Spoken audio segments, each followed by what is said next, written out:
One Piece. Story was made by Eiichiro Oda. Chapter 14, Reckless. The air was thick with tension as Buggy's right-hand man, Moji, struggled to catch his breath on the cold, hard floor. Richie, knocked out, laid next to him. "So, you have returned, First Mate Moji," Buggy sneered. Moji, gasping for air, managed to mutter a feeble apology. "I'm very sorry, Captain Buggy." Deep down, Moji knew he had to reveal the truth, despite the consequences.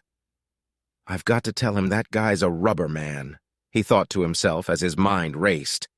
Buggy's voice pierced the tense silence, his rage barely containing itself. "What?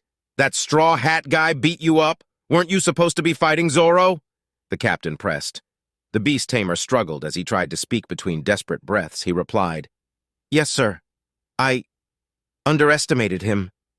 His thoughts consumed by the rubber man's abilities, he mustered the strength to convey the crucial information. "The truth is, he's man." Suddenly, Moji's body gave in, and he passed out. Buggy's men, perplexed by the scene, exchanged bewildered glances. "What was that?" they wondered aloud. "Moji was trying to tell us something. What was so important that he had to say it before passing out? I only heard him say, 'Ra, man.' What the hell does Ra Man mean?" Their minds raced with unanswered questions, desperately trying to decipher the hidden message. But Buggy caught onto the faint clue amidst the chaos. "I take it you had a pretty carefree battle," he mused aloud, a sly smile creeping across his face. His men, recognizing their captain's understanding, breathed a collective sigh of relief. Buggy's voice boomed with authority, his frustration seeping into every word. "Did that punk say rude, man? I'm pretty pissed off right now. Can we blow up this town yet? Hurry!" The crew, accustomed to their captain's volatile nature, wasted no time in springing into action. "Yes, yes, Captain Buggy," they responded in unison, ready to unleash chaos upon the unsuspecting town. Outside the town, away from the impending chaos, a familiar white dog named Shushu limped its way toward the makeshift hideout where the terrified townsfolk had sought refuge. The sight of Shushu, carrying a bag of pet food in its mouth, aroused curiosity among the villagers of Orangetown. "What's that over there? It's Shushu from the pet food shop," someone exclaimed, drawing the attention of the concerned crowd. They rushed towards the injured dog, their hands reaching out to comfort and tend to its wounds. "I'm glad you're safe." Everyone was worried, a voice murmured amidst the collective relief. As the townsfolk tended to Shushu, a lingering worry filled the air. "He looks really hurt. Those pirates must have got to him. Let's bandage him up." An old member from the town came to view. "Hey, what about the mayor?" he questioned. The villagers fell silent, their faces clouded with concern. "You're right," a resident confirmed. "He did say he was going to go feed the dog, but it looks like only Shushu came back." A heavy atmosphere settled upon them as thoughts of their beloved mayor, Boodle, plagued their minds. "Oh no, maybe something happened to the mayor," a worried woman voiced her fear. Another resident, determined to ease their anxieties, offered, "I'm worried, I'll go check." But the old man, wise from years of experience, stopped him in his tracks. "Wait, you fool! The mayor isn't stupid enough to let himself get captured by pirates," he cautioned.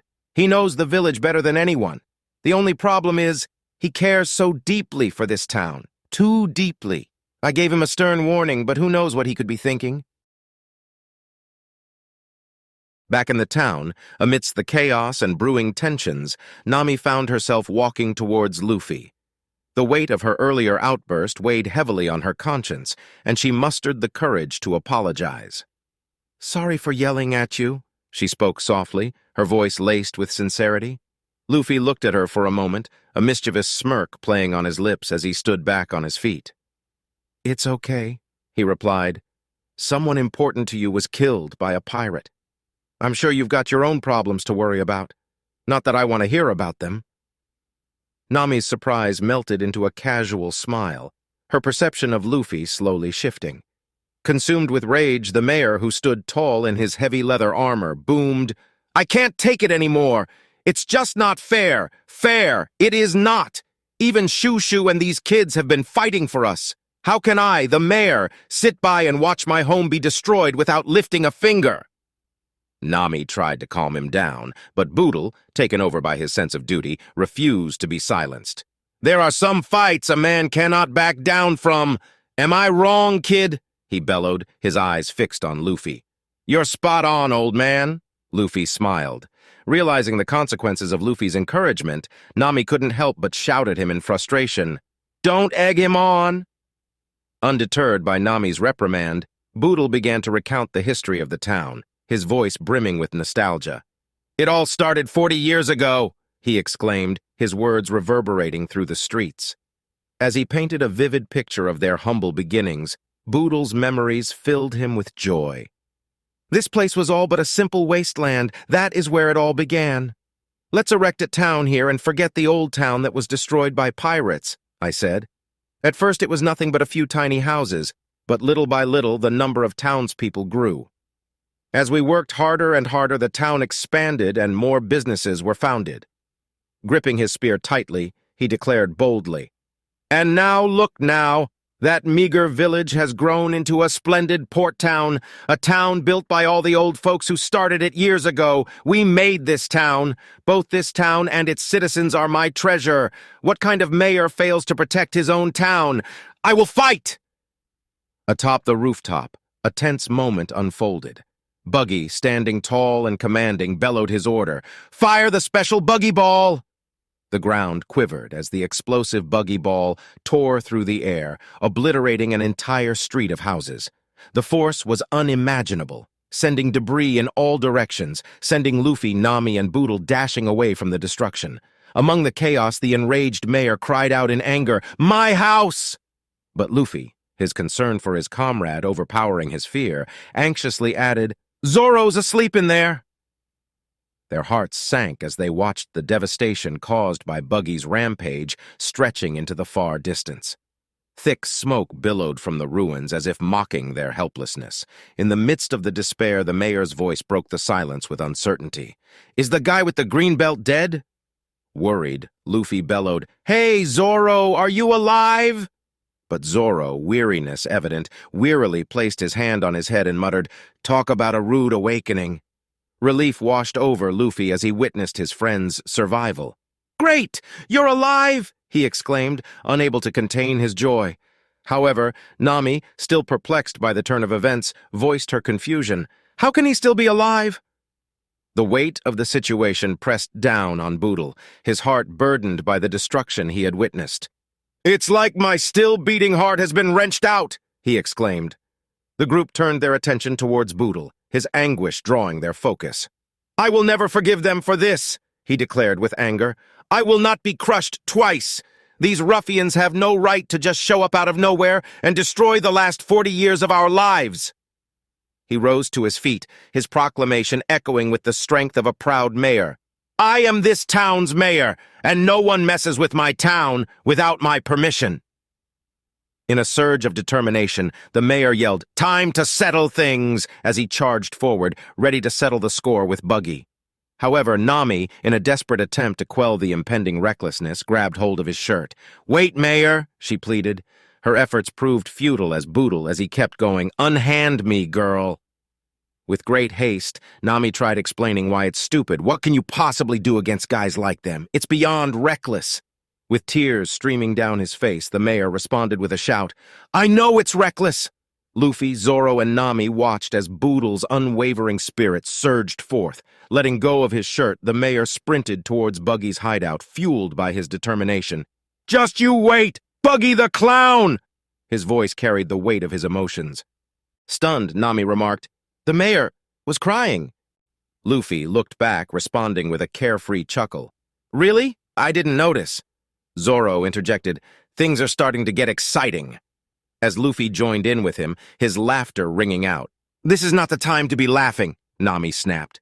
Yet Luffy's smile remained unwavering as he assured her, "It's all right. I like that old man. I won't let him die."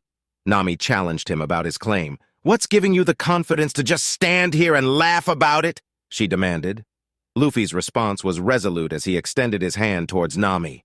"We're going to the Grand Line." We have to go back and get that map, he proclaimed. His gaze locked with Nami's, he continued, Join my crew. You need the map, right? And your treasure. The offer hung in the air, Nami staring at his outstretched hand. Her words were curt, I refuse to become a pirate. Yet, in a moment of understanding, as her hand collided with Luffy's, she relented.